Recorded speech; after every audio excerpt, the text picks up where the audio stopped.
in quotes, tragically, were pregnant women. Only this deception was institutionalized in the now infamous Shimabukuro study published on April 21st, 2021 in the digital version of the New England Journal of Medicine.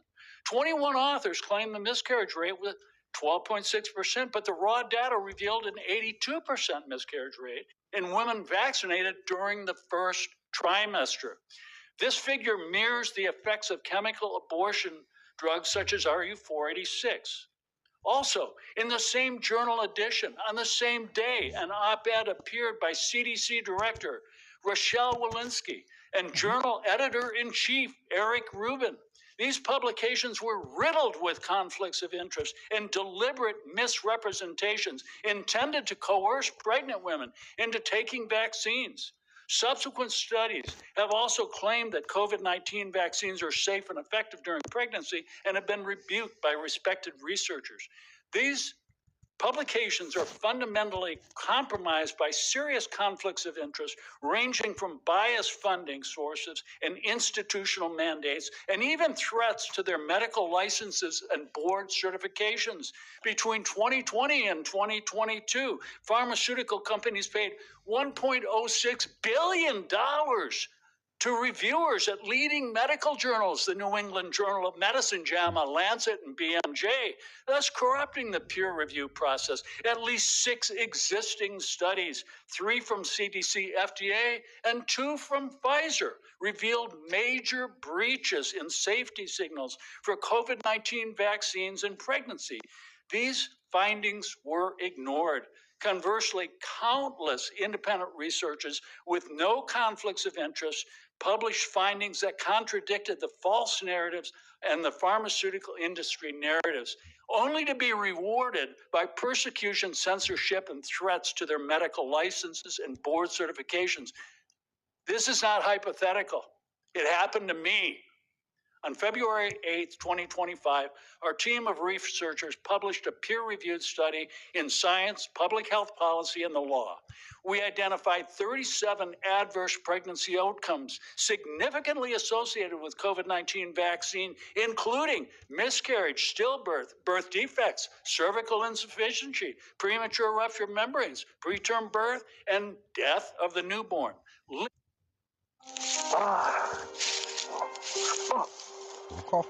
Wait, sir, it's obvious that this one is broken. Placenta enters the fetal blood and bioactively produces spike protein in the placenta and the lining of the uterus. Recently, animal studies revealed the mRNA COVID vaccine causes the destruction of 60% of the ovarian reserve in rats. This catastrophic public health failure was financed with taxpayer dollars and channeled through federal agencies to medical gatekeepers such as the American College of Obstetricians and Gynecologists, ACOG, the American Board of Obstetrics and Gynecology, ABOG, and the Society for Maternal Fetal Medicine, SMFM. These organizations have abandoned their ethics and responsibilities to physicians and patients and must be held accountable. I urge the government to immediately halt all funding to these entities and to end every promotional campaign that coerces or recommends experimental mRNA therapies to pregnant women. This must stop now. Thank you. Thank you, Dr. Thorpe. Our next witness is Dr. Joel Walskog. Dr. Walskog is an orthopedic surgeon originally from Wisconsin. He experienced an adverse event after his Moderna COVID-19 injection that he received on December 30th, 2020. He has subsequently been diagnosed with transverse myelitis, an unspecified autoimmune disorder, and autonomic dysfunction. He is medically retired. He is now co-chairman of REACT 19. Dr. Walskog. Thank you, Senator Johnson, Senator Blumenthal, and the subcommittee for inviting me to testify on the development and safety of the COVID-19 vaccines. I am Joel Walskog, a board-certified orthopedic surgeon, now medically disabled after 1 dose of the Moderna COVID-19 vaccine. Before the pandemic, I enjoyed a successful practice in Wisconsin, performing over 800 major surgeries annually. Trusting my health authorities, my practice followed CDC COVID-19 guidelines, delaying surgeries, and even temporarily closing. I proudly elected to get vaccinated, and within a week, I developed leg weakness, numbness, substantial balance loss, leading to falls, including one while treating a patient. Diagnosed with transverse myelitis, a spinal cord lesion at T8, T9, I was stunned that my providers dismissed any vaccine link, despite news of similar cases halting the AstraZeneca trial in the UK. 4 years later, while I can walk, I have been diagnosed with dysautonomia and an undefined autoimmune disorder, both debilitating conditions affecting multiple body systems. I remain medically retired. The career I loved and worked so hard for is now gone. In 2021, federal health agencies assured Americans that the COVID-19 vaccine trials were rigorous and closely monitored with rigorous post-marketing surveillance. They also claimed a robust safety net that would handle what they said were rare and mostly mild injuries with monitoring, follow-up, and financial aid. After my own vaccine injury, I learned the hard way that nothing could be farther from the truth. In my own battle to restore my health, I could not find a single reliable source of information from the CDC, from the FDA, or the NIH. Further, answers did not come from medical teams, the media, or even medical journals. Rather, the answers were being pieced together by tens of thousands of vaccine-injured patients, huddled together in social media-based support groups who are constantly fighting for their right to simply exist. You will hear today a great deal about myocarditis, maternal fetal complications, and blood clotting disorders after the COVID-19 shots. I hope to talk more about the neurological adverse events to the COVID vaccines. These are the most common adverse event to the COVID shots. I am now co-chair of React 19, which is a national, science-based, non-political, nonprofit that represents over 36,000 Americans seriously injured by the COVID-19 shots. Our mission is to provide financial, physical, and emotional support. This gives me a unique perspective to share the collective experience of those who have been harmed, not just by the COVID-19 vaccines themselves, but also by the U.S. government. React 19 surveyed our 36,000 members, asking if the FDA takes vaccine injuries seriously. 100% said false. Not even one person voted favorably. The vaccine injured share a uniform story. We did our duty for our country, became injured, disabled, or died.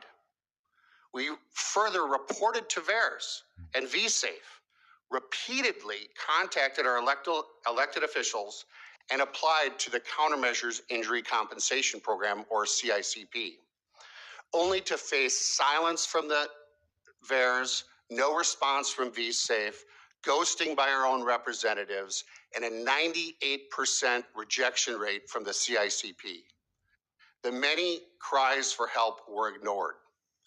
Some were studied at the NIH in a program under Dr. Fauci, where they were diagnosed with vaccine complications, but never disclosed to the public, despite promises that the NIH would do so.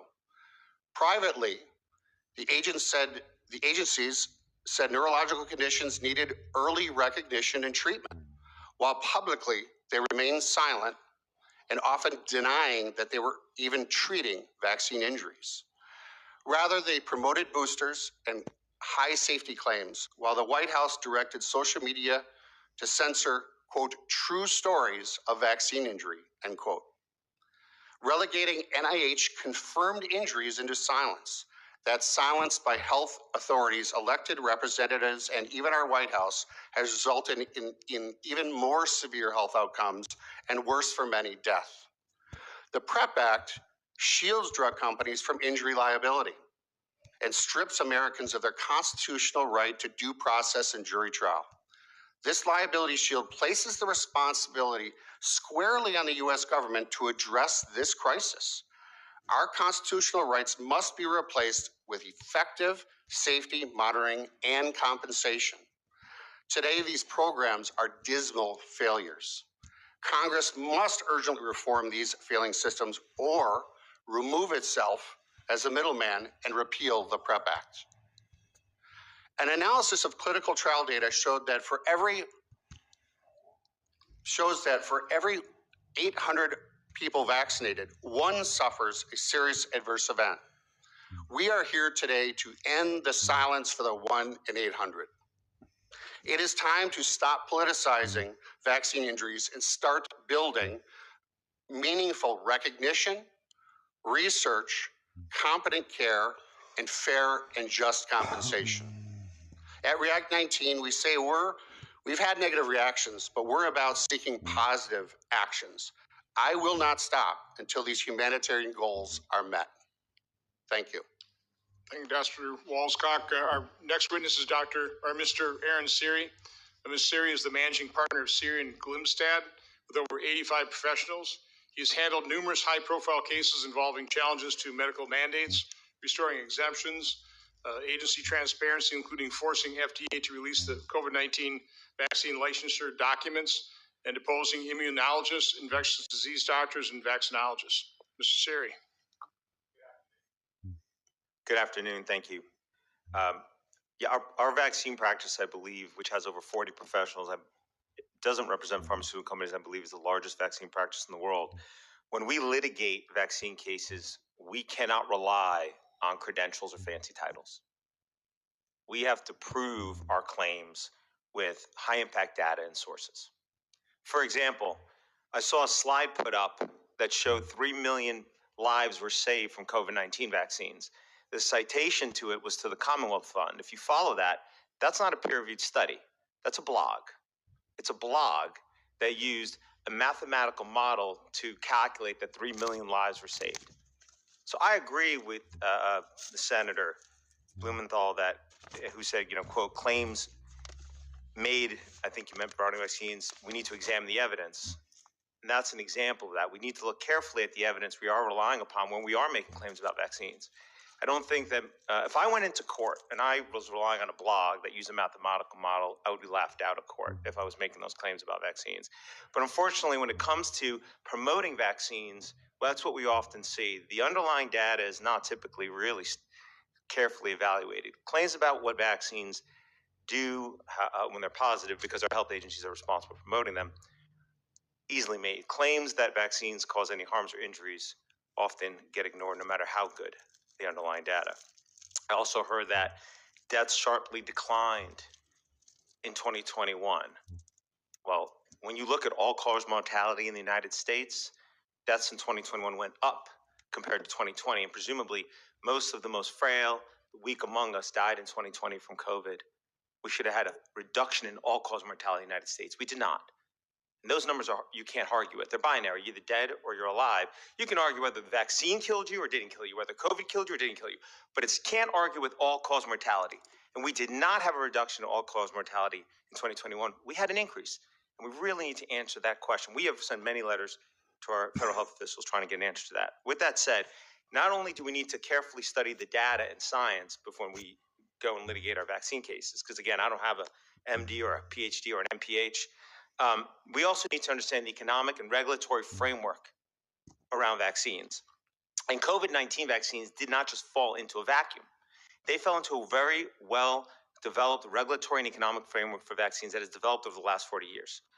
For every product on the market, you can sue the manufacturer for harm, for design defect claims, meaning the claim that the product could have made safer. I mean, literally, look around this room, planes, cars, pharmaceutical drugs, every one. There's only one product in America. You cannot sue the manufacturer for design defect claim to claim that it could have been made safer, and that are vaccines. I heard, injections, vaccines. My definition of vaccine is any product for which the government needs to give it immunity from harms. To me, that's what a vaccine is, because some prevent infection, some don't. That's what a vaccine is, meaning it can't survive without that immunity, apparently. Why? When you signed your car finance agreement, you probably thought the interest rate was just what you qualified for. Only three routine childhood vaccines, MMR, OPV, and DTP, and they were causing so much harm and causing so much liability that all the manufacturers were going out of business to stop making them. And Congress, instead of forcing those manufacturers to do what every other product manufacturer needs to do in that situation, which is what? Make a better, safer product. Instead said, you know what? We're just going to give you immunity. We're going to make it so nobody can sue you for those harms. And you can keep selling your product to the American public no matter how many children it kills or injures. And the issue is that immunity was not just given for those three products. It was given for any childhood vaccine, routine child vaccine that was developed thereafter. I tell you this not to take issue with childhood vaccines, but to explain to you the regulatory framework in which vaccines have developed over the last 40 years. We have now gone from 3 injections in the first year of life under the CDC schedule in '86 to 29 injections, including in utero, if a child follows the CDC schedule today. Every one of those vaccines, save one, was developed by a pharmaceutical company knowing they would not be responsible for the injuries that are caused by those products. So when you have drug trials where pharmaceutical companies, they care about losing money, they don't want to lose money on their drugs, they often do multi-year placebo-controlled trials before they get on the market because they don't want to end up upside down. They're there to make money. But with vaccine products, because they don't have that financial incentive, they have the disincentive. Almost every childhood vaccine in this country is licensed based on clinical trials with no placebo control, save for COVID-19 vaccine, often days or weeks, up to maybe 6 months of safety review after injection, and are often extremely underpowered. Those trials could never have really confirmed the safety of this product, and my submission to this committee laid out every single vaccine and put them in detail. I will, since I'm running out of time, I'll just wrap up by saying this. You might say, well, okay, the pharmaceutical companies did that, but why would the FDA allow it? It's because unfortunately our federal health authorities are hopelessly conflicted. Congress gave them conflicting structural duties. They're responsible for promoting vaccines and for defending them in the Vaccine Compensation Program. And you also ask them to be responsible for safety. Those conflict. One has overtaken the other. And for the most part, based on our over 2,004 requests to federal health agencies over the years on behalf of our client, I could tell you, our federal health agencies act like partners with pharma. They encourage their inroads. They act basically in the shoes of pharma because when the immunity to liability was given to the pharmaceutical companies, Congress recognized that apparently and transferred all the safety functions to HHS and the mandate for safer childhood vaccines. And by doing so, it's made them hopelessly conflicted. That was a very, very quick way to try and convey the regulatory and economic framework into which COVID-19 vaccines fell into, and why, from the pharmaceutical and FDA's perspective, the COVID-19 vaccine clinical trials may have been robust, and they were compared to childhood vaccines, but compared to drugs or anybody that actually wants to assess safety, they absolutely were not robust. They were incredibly anemic. And as for post-licensure, regulators didn't do their jobs, but really they acted like pharmaceutical companies seeking to cover up harms and avoid reputational damage and financial liability. I hope this hearing can help begin the process of changing that. Thank you, and I apologize for going over on my time. Thank you, Mr. Siri. Our final witness is Governor and Doctor. I've always found senators like to be called Doctor, if they are one. So